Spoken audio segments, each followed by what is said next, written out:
Hey guys, welcome to the Deansy Boy Show. I am your host, Reece Deans, and this is Aaron Langley. And today we're at the Pearl Millennium Center and we are conducting an interview with a former WWE Intercontinental Champion and ECW Heavyweight Champion. He is known as the Franchise. His name is Shane Douglas. Shane, thanks for coming on the show, pal. Good to be here, buddy. How you doing today? I'm not too bad myself. Now, it said on the poster, first time in Wales. Is that true then? That is true. Yeah, this is the first time I've been here, and I've been thoroughly impressed. Most times we travel, I was just telling the guy I was traveling with earlier today, for all the years I've traveled, I can tell you what the airports look like, I can tell you what the arenas look like, the hotels, and the roads in between them. I can't tell you what the sites in the areas look like, because we literally were point A to B to C all the time for that time. This time coming to England and Wales and traveling all over, I've been out to parts of the countryside I've never seen before, and it amazed me how much it looks like Pennsylvania, where I'm from. Very, very similar. The hills and the fields, and very, very. I felt like I was at home. It's a beautiful country. Oh, yeah. Well, first we could be saying, that's what you for you. Brilliant. So my first question I'm going to ask you: how did you start off in the wrestling business? You must have a great story. Actually, no. I never planned on being a pro wrestler. I started wrestling whenever I was in 8th grade. My friends and I built a wrestling ring. We had seen a kid got his picture in the Pro Wrestling Illustrated magazine. He had built a homemade ring, and it was pathetic. And he got his picture in the magazine for that. Well, we were all pretty handy and thought we could build a better ring than that. And we did. We set out and built a pretty damn professional ring. And then we played around with it for a couple of weeks and didn't know what else to do. And at that time, the Muscular Dystrophy Association that does the Labor Day telethon to raise money, or used to, I don't think they still do it, but they used to do the Labor Day telethon to raise money for research. They used to ask kids to put on backyard carnivals to raise money. And they'd raise $5, $10, $20 and send it in. So we decided we'd put on a backyard wrestling show and see how many tickets we sell, see what we do. And looking back on the business as I do now, we did a pretty professional job. We went around to local businesses and had things donated to get raffle off. And more than that, the woman, her name's Angeline Paparella. She's long since passed away. She had been a nurse that contracted adult onset muscular dystrophy. This woman was such an inspiration because she could move only 3 fingers on each hand. She was totally paralyzed. And she was the head of the local chapter. And this woman worked tirelessly to beat muscular dystrophy. It was really inspirational to see. And I think she was so taken back by these 8th and 7th grade punks who wanted to raise money for muscular dystrophy. She called me one day and she said, there's a wrestler, professional wrestler that lives locally that said if he's off that day, he may stop by and help with the show. I had no idea. I knew Bruno Sammartino lived in Pittsburgh, but I didn't know anybody else. And she said, it's an Italian name. So of course I said Bruno Sammartino, and she said, no, it's not Bruno. And she started like stammering around names, and she says like, Dina, Nani, Don, Noon. And right away I knew Dominic DeNucci, who was the World Tag Team Champion at the time with Dino Bravo. I said, Dominic DeNucci, and she said, yeah. Oh my God, Dominic DeNucci, I was a big fan, you know.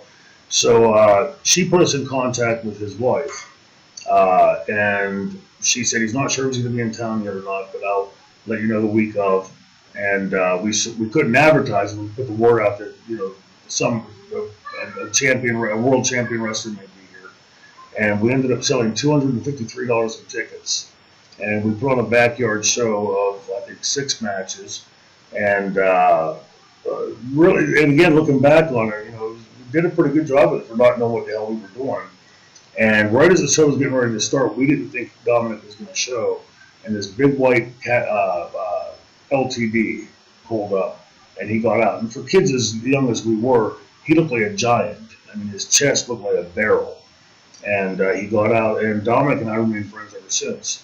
I trained through high school with Dominic, because I've always been involved in athletics. And Dominic sort of became like a second father to me. Not that I needed one. I had a great first father, but he was just like a father figure to me. And when I was a senior in high school getting ready to graduate, I said to him, I want to keep training with you and train to wrestle, but not to be a wrestler. And he said, you know, you have to go to college first. Well, I already knew I was going to college. And so I trained with him in my freshman year in college, 1982. I had my first professional match. And just did it, maybe 5, 6, 7 times a month. When you're in college, you always need to make some money to live on. And had no intentions whatsoever going in the industry. Honestly, because I didn't think I was that good at it. And when I graduated in 1986 from college, I'm a government constitution specialist, government. My actual degree is in politics and public policy with minor in management. And I figured I would go into government and work in Harrisburg or the state capital of Pennsylvania or Washington. And there were no jobs then in the middle of a recession. So Eddie Gilbert had been on a tour that he had seen me and Mick Foley wrestle. And he had asked us if we were interested in going on the road. And Mick was the same as I. Neither of us thought we were that good to be able to go pro. And Eddie Gilbert called me maybe a few weeks after I graduated and asked if I'd like to come down to wrestle in the old UWF, Bill Watts' territory, which was in Dallas at the time.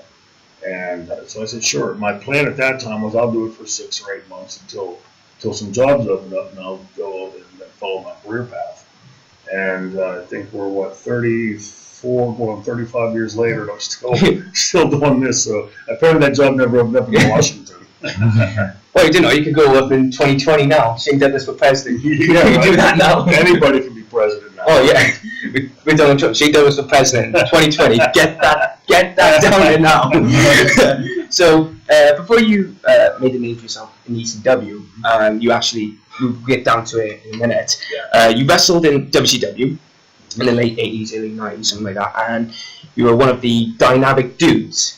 What was it like for you back then, and what happened when you left? Because I heard like Jim Cornette had something to do with it. I'm not sure. I want to ask you personally. Well, it wasn't that Jim Cornette had something to do with it. At the time, there was a booking committee. They had Ric Flair on it, Jim Ross, Jim Cornette. I forget who else. There were like 4 or 5 guys. I think what was his name? One of the assassins, Jody Hamilton, and what was happening out of that committee was the only thing Ric Flair cared about was what Ric Flair was doing. Jim Cornette only cared about who Midnight Express was working with. Jim Ross didn't care about any of it. He was announcing it all. And so as a result, guys like me and Pillman and Steve Austin and Johnny Ace and Tom Zank, we were sort of muddling around at the bottom and nobody giving us any direction or assistance to help push up the ladder. And they had split me and Johnny up. Sting had gotten hurt. It was after Sting blew his knee out. And Luger was off with some injury. Jim Ross called me at home and said, we need you back. I had a slight knee surgery myself, a scope. And he said, we need you back as soon as possible. They started giving me a huge singles push. So I got back. The first day was in Baton Rouge. And I was off for 6 weeks. And I got back and I was at catering. And Missy Hyde, who I'd known for years at that point, came out of the production meeting and she said, I don't know why, Shane. She said, they were talking horrible about you in there. And I said, well, Jim Ross had been kissing my ass for 6 weeks telling me to hurry up and get back. So, but occasionally Missy can get things wrong, maybe not understand something the way it was meant to say or whatever. So at that moment, that's my mistake, that she had messed something up. So I went to find Jim Ross. As I'm walking down the hall, Teddy Long, the referee at that time, was walking down the hall, and he had a clipboard and said, okay, Shane, like he was the boss. Shane, tonight you're working with Mark Callis, and he's going to beat you in 2 or 3 minutes with a heart punch. I don't think so. I'll put him over, but I'm not going to beat me clean like that. Yeah. So I went to find Jim Ross to get to the bottom of it, and Jim Ross, of course, disavowed it. Hell no, that's not what I told that stupid son of a bitch. He tells me to go find Jody Hamilton, so I go find Jody Hamilton.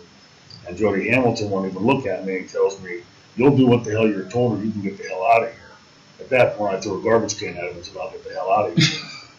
And I went to leave. Wahoo McDaniels came and tried to stop me. And I told him, I said, well, Wahoo, God bless you, I love you, but I can't work for people like this anymore. They're idiots. And, if somebody can't tell you in any walk of life, not just wrestling, if somebody can't look you down and give you the straight scoop, whatever, it's good or bad. Yeah. If they're going to sugarcoat it and bullshit and pass the finger, go talk to him, go talk to him, go talk to him, go talk to her. Those are bad people to work for. Yeah. And I had been talking at that point because of Dominic and his connection to WWF, I've been talking to Pat Patterson for about a year. Not for a job, just saying hello and that kind of thing. So I thought, well, I'll just go and call them and see if there's anything that happens there. So I called Pat and he said, we'd love to have you. So Eddie Gilbert called me and heard what happened. Eddie wasn't on the road. He was in Atlanta.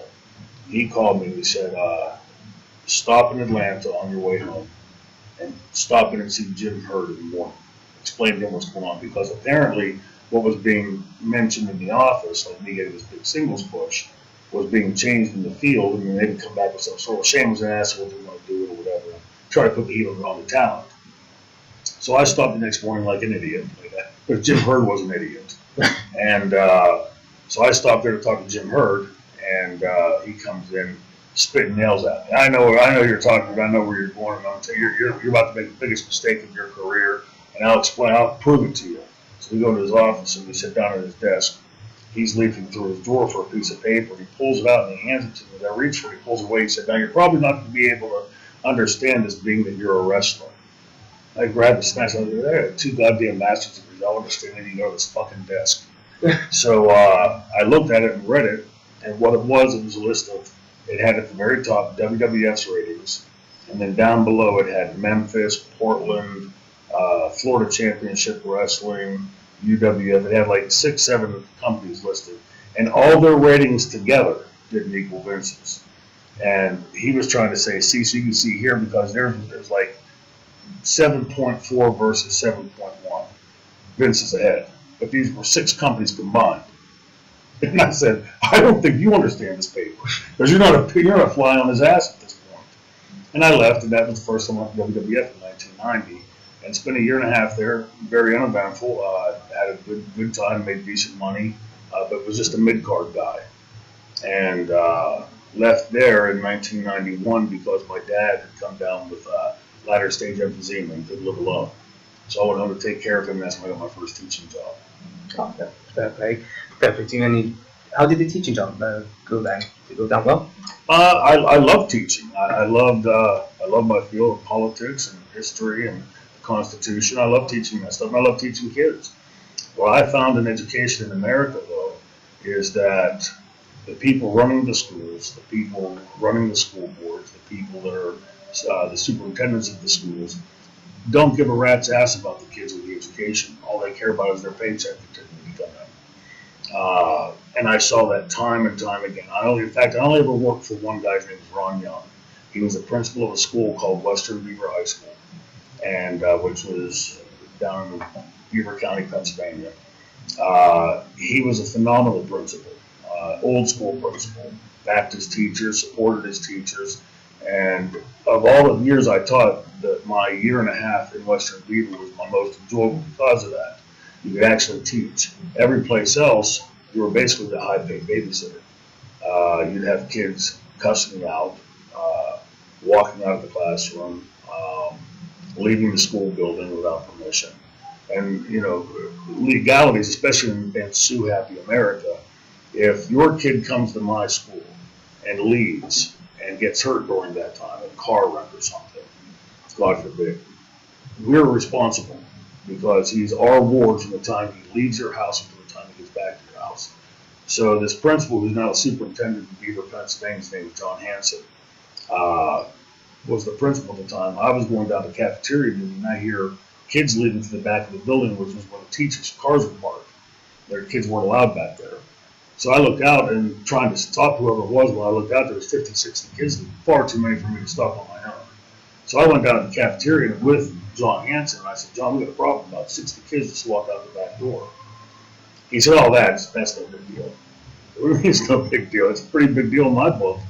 He said, well, that's no big deal. He said, kids have been doing that here for years. They leave at lunchtime and go to McDonald's and come back. I said, what happens if one ends up in a car accident or, God forbid, killed? He said, oh, you really think that's going to happen, Mr. Martin? Nobody ever intends an accident to happen, but they happen every damn day. And this was the mindset of these people. They didn't care about the kids. They didn't care about the education process. All they cared about was that their paycheck keeps coming in. Don't rock the boat. And again, like the same reason I don't work for Vince anymore. I can't work with people that aren't willing to do the task at hand. If you're commissioned to educate children, That should be your only thought. Yeah. All my teachers, teachers in America now in the last 20, 30 years are starting to finally make decent money. When I was a student in school, at that same school in Brighton, the teachers there made pittance, nothing. But they loved their job and they got supported, and the education process was not adulterated. Now it has been, and I think you're seeing the results. Back then, America was number one in the world educationally. As of 2 or 3 years ago, we were 37th in the world, sinking fast. Somehow it doesn't have the same ring. We're number one. Americans were raised also, we're number one. And we typically work most things. And then we're number 37 doesn't have the same ring to it. Yeah. So the people that are running America's education system ought to be ashamed of themselves of what they've done with all that money. When I was teaching in Beaver, Pennsylvania with John Hanson, their average per pupil spending was over $25,000 per kid. So I doubt that it's a problem about money. It's not that schools need more money. They need money spent wisely. And go back in the time when they went from making a pittance to what they're making now. Look at what the superintendent like John Hanson is making. Look at what a principal is making. What a vice principal, a guidance counselor, $80,000, $90,000, $100,000, $140,000 in a county whose average annual income is $24,000. So the money should get maybe more wisely spent. Okay, enough. And you sound like I said, you're well educated and everything, and it sounds so. It's like our school, mine and Lewis's. Just don't care. Where's my paycheck and get on with it. Absolutely, and don't rock the boat, right? Oh yeah, never rocked the boat, even though the boat was rocked and sunk so many times. It was amazing how we actually coped. But and that's the same. And that's the thing is, the kids, the cream of the crop, they're going to do well in a shitty school and they're going to do well in a great school because of the good kids, the best kids, the intelligent kids. I, on the other hand, was one of those kids that in that big group in the middle that had to work at it. It didn't come easy. I had to read and study and bust my ass. If I could have gone to school and told the teachers to fuck off and got up and walked out and told the secretaries they were douchebags and everything else like the kids today do, I probably would have done it. The difference was my mother, who was 5 foot tall, back then they were allowed to hit you in America. And my mother did when I deserved it. God bless her for it. And the principal to throw me through a wall. I'm still afraid of Bill Edwards, who was my principal. He's probably about 90 years old. Yeah. Bill, please don't put me in wrong. Yeah, and because he tolerated no shit from us. Yeah. And somehow in the midst of all that, we excelled and were educated. At that time, the school that I went to, New Brighton School, was the best school in the county, #1 school. That school today, under a guy named Joe Guarino, is dead last in Beaver County. So you have to almost work to do that. Yeah. I would hardly pat myself on the back for that. Oh, yeah.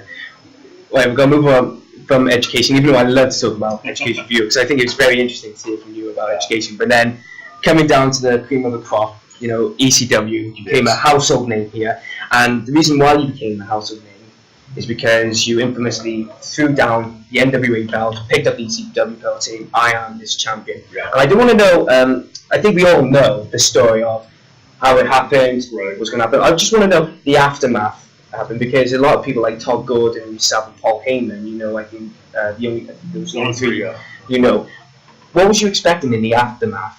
Well, I think Paul had a much clearer vision of it than I did. At the time, ECW was so small in comparison to WCW and WWF, it seemed an insurmountable task that we could ever take on those big guys and challenge them.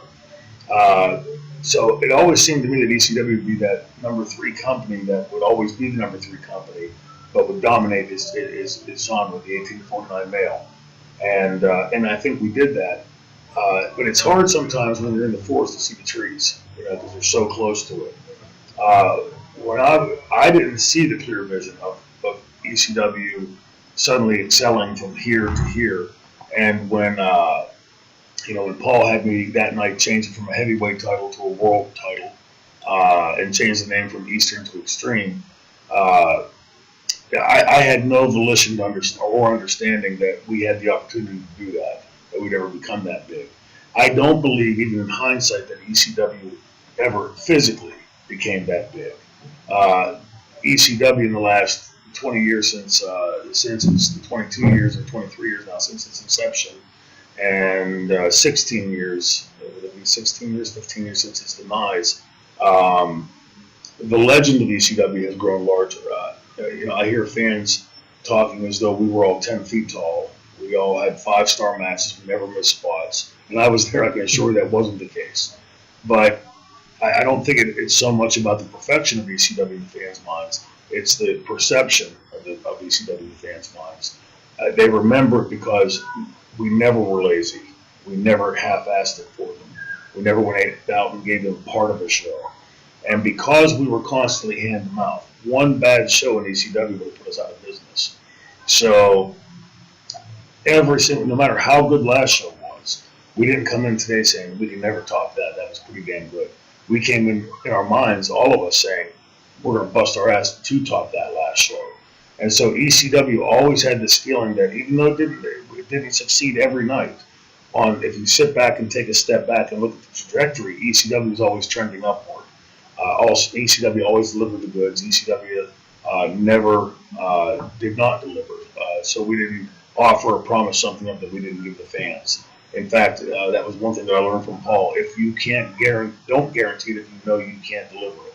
So in that sense, then you turn on the other companies and you see them promising you this and that, and then this storyline starts, you never see a finish to it. The fans, sort of like the education system in America, the bigger companies really didn't give a shit about its fans. They just took them for granted. ECW highly valued its fans and knew that they were our bread and butter. Oh yeah, because like you get to WWE now, I think we all know they don't really care. Because I was watching Vince McMahon, he said something. We listen to the fans. Do you really? Because there's been loads of shitty storylines. And I'm thinking exactly what your fans want to see, right? Yeah, I don't want to see that. I'm like, I know I'm 20 years old and everything, but I mean, like, I'd be like, come on. I mean, you can't fool me. Right. Doing that. Yeah, it looks silly. It's badly acted. None of us are great actors. If we were, we'd be in Hollywood. The Rock, I mean, you can see the two or three that tried, Roddy Piper, The Rock, and Hulk Hogan. Roddy was pretty successful at it. Dwayne's been phenomenally successful at it. Terry, not so much. But if we were all great actors, there's hundreds of us in the last couple of decades. So why aren't we all in Hollywood? The reason is because we're not great thespians. But we are great wrestlers. And so if you put me into a scene in a movie and tell me to play some character that's a 1,000,000-mile stretch from who I really am, that's difficult, if not impossible for me. But the franchise character, rather, is so close to me. Not that I'm like him, thank God, but to me, the franchise is the dark side that everybody has in them that none of us can let out because society won't tolerate it. So you can't just go tell the cop on the street, fuck off. You can't go tell your boss to fuck off. You can't go tell your parents to fuck off. I can't tell you to fuck off. Well, if you do, you end up getting in trouble. Right? But the franchise doesn't have that off switch. Yeah. The franchise will tell God to fuck off. He'll tell the President of the United States to fuck off because he really believes he's at that level. It's just the side of everybody that everybody wishes they can let out. And for me, I had a lot of fun in the years that I played him because there was no boundary that the franchise couldn't step over. So it was a highly fun character to play. But we're not great actors. That's why I think the WWF or WWE, I still say so, WWF, where they go off track because they have these kids coming out that aren't good actors. They're not yet developed wrestlers. And so you have them playing something somewhere in between. They're not capable of doing that. They can't sink their teeth into a character. The franchise is a fictional character. I can tell you who he would have voted for last week in the presidential election. I can tell you what kind of women he loves. I can tell you what kind of beer he would drink. These kids today in WWE couldn't tell you that because their first question was, what does the script say? Yeah. Because they're told to read off a transcript or off a teleprompter. And that's where you flesh a character out. That's when you begin to intimately understand a character, when you speak in his voice and carry out in his character. That's what allows you to get to know and learn that character.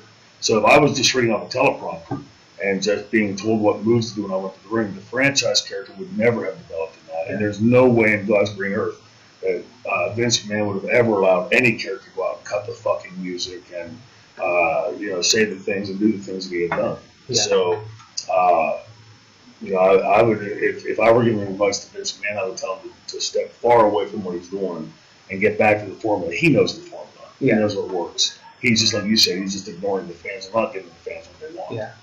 Well, because I don't know if this was here. It's Nigel coming in. He's like, oh god. But that's a quick 4 questions, and for me it'll be 3. And Aaron, Mr. TNA guy, TNA guy. But skip a few questions. Like after a few years with ECW, you went back to WWF in '95, and then I think you went back to ECW again.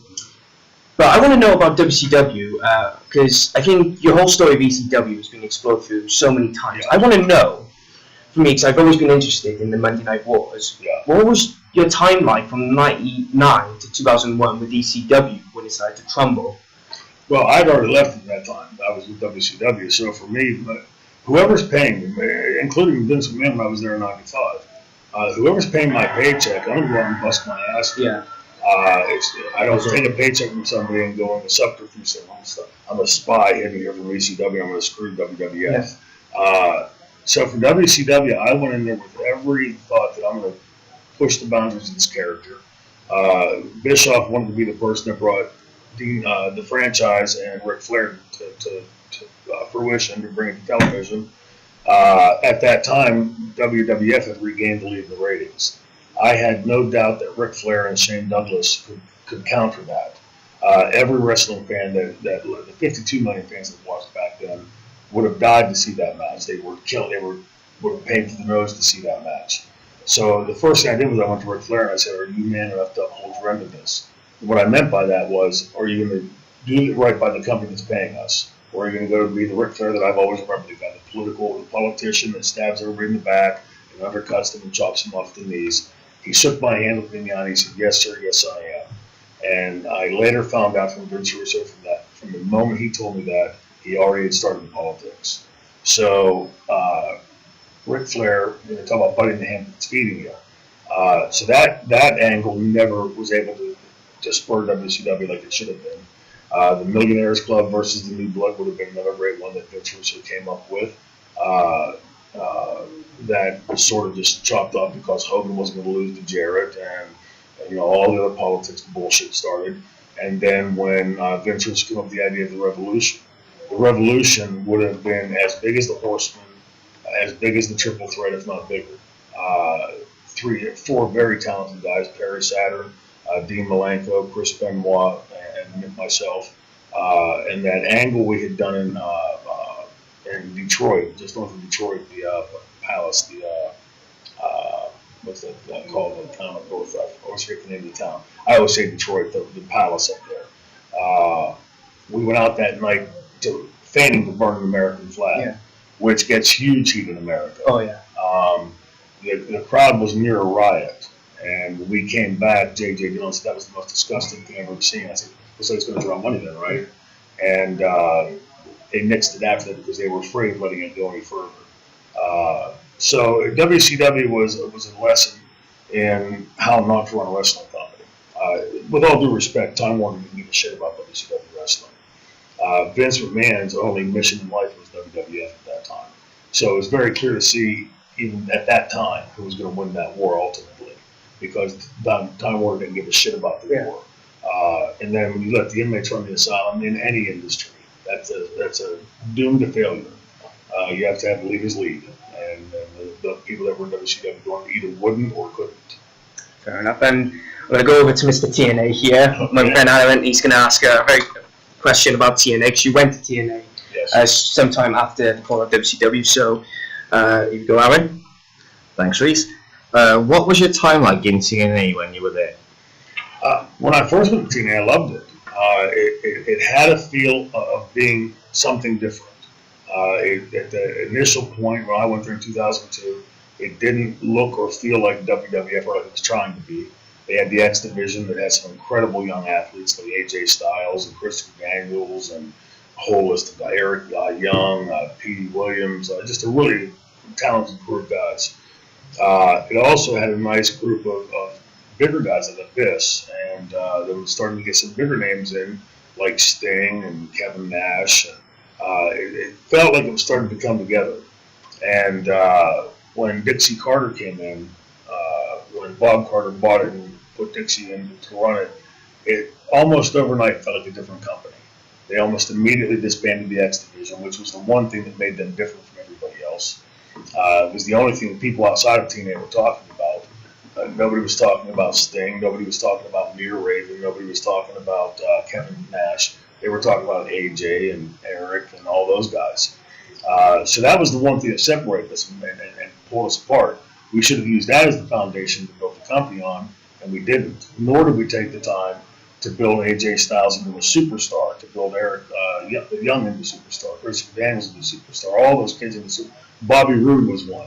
From the first day I saw Bobby Roode, I thought, this kid's a fucking stud, man. He just had it. He had the instincts, he had the look, he had the ability, and same thing with Samoa Joe. And yet you saw how many times in those years, those intervening years, I left in 2007. How many times from 2007 to the time they left TNA did you see them start and stop with both of those guys?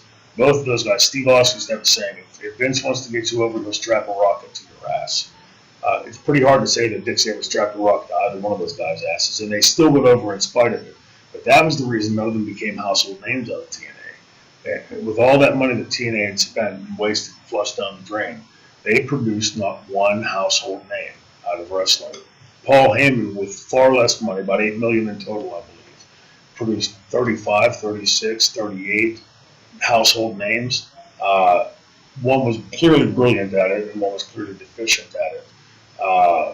And I don't think it had to be that way. I think TNA, with their resources, with their outlet Spike, which I think was much better than Vince's outlet at the time, with our locker room, if we had just had Dixie willing to go along with those of us that understood our industry, that Bob Carter today could be sitting on top and holding the keys to the kingdom instead of wondering how his daughter flushed that much money. It's a shame. Oh, fair enough. And final question until we go on to our Q&A show. Trying to sit down and look forward to it and hearing more. What does the future hold for the franchise? Well, I've been telling the fans the last couple of days here in England, I'd be lying to you if it's not getting harder every night. My knees are starting to go, and my injuries are always upper body, so that's concerning me because my legs have always been good. But I'm getting old. My birthday's the end of this week, and I'll be 53 years old. I'll be the age Terry Funk was when he won the title, which even puts me more in awe of Terry Funk because I couldn't perform near the level I used to. And Terry at 53 just seemed to have afterburners or something. It was amazing to watch in hindsight, especially now being that age. So the future for me, I would say, I say I'm semi-retired now. I would say retirement's not far off. Working on some other things. Like I said, I can't really go too much into them. I'll let you know that we have a new company in the offing. We hope to make an announcement very soon after the first of the year. We don't want to get tangled up with the holidays, like Thanksgiving and Christmas and New Year's coming up. But hold tight. We're razor's edge away. If we do, we'll be the first company in wrestling history to hire its athletes as employees. Full medical, dental, vision, long and short-term disability, retirement accounts, and profit sharing. And we will get it back to what wrestling is supposed to be. And we have a lot of twists and turns that's going to make it really exciting compared. It's not going to be just picking up wrestling where it left off. It's going to be wrestling where it left off on steroids. So it's going to be pretty exciting. We have some really incredible people assigned and attached to it already. I wish I could tell you they were. I would tell you they're 13 former world champions with over 600 years experience just in the creative team. We have a world-class business team that has been instrumental in starting Lycos and LinkedIn. And we have an incredible television production company, Grammy Award,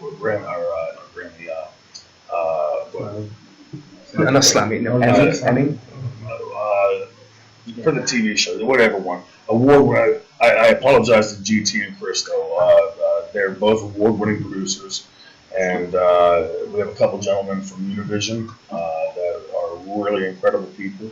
So we're looking forward to putting this together because this has never been done in wrestling. It's never been done where you've taken world-class businessmen, put them with world-class professional wrestling legends, and put them with world-class production people. The thing is Vince has always been easy. able to beat up on the smaller guys, the TNAs, the ECWs, even WCWs for stands at 93 weeks. Vince has never had to contend with a company as big or bigger than him, with every bit as talented people that he has, probably more so. So, and I don't plan on competing with Vince. We don't plan on competing with Vince. I'm going to let him be sports entertainment. He can have that till the cows come home. We're bringing professional wrestling back. I'm excited for that. Thank you very much. And also, Shane Douglas is running for president in 2020. I'll put that. Right, thank you very much. We're going to get to it. Thanks for the interview, Shane Douglas. And it's such an honour to meet you. Right, that's it for the time being. My name is Rhys Deans. I am your host of the Deansy Boy Show, and alongside me was Aaron Langley. And we'll see you very soon.